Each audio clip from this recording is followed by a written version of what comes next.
حضرت معاویہ کا کہتے رہتے ہیں نا، انہوں نے کافی غلطیاں کی، تو اب ایک مجھے بندے نے پوچھا کہ انہیں پھر اس کے ساتھ رضی اللہ تعالیٰ عنہ نہیں کہنا چاہیے؟ ایسے بھی لوگ ہیں جو کہتے ہیں، جیسے ہمارے مولانا وحید الزمان رحمۃ اللہ علیہ تھے، تو وہ یہی کہتے تھے نا کہ 5 صحابی جو ہیں ان کے ساتھ رضی اللہ تعالیٰ عنہ نہیں کہنا چاہیے، ان کے بارے میں جو نا خاموشی اور ان کو برا بلا نہ کہنا، وہ بھی ان کے ساتھ اچھا سلوک ہے، ورنہ ان کے کام تو نہیں ایسے کہ انہیں اچھا یاد کیا جائے۔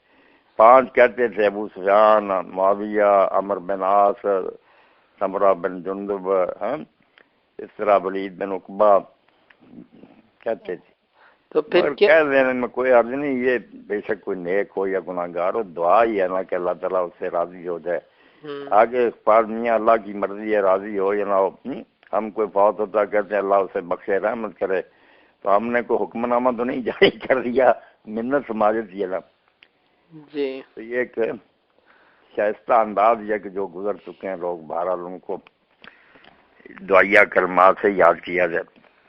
باقی میں نے بتایا کہ کئی بڑے بڑے نیک لوگ جو نا وہ نہیں پسند کرتے کہ انہوں نے کام نہیں اچھے کیے۔ صحیح۔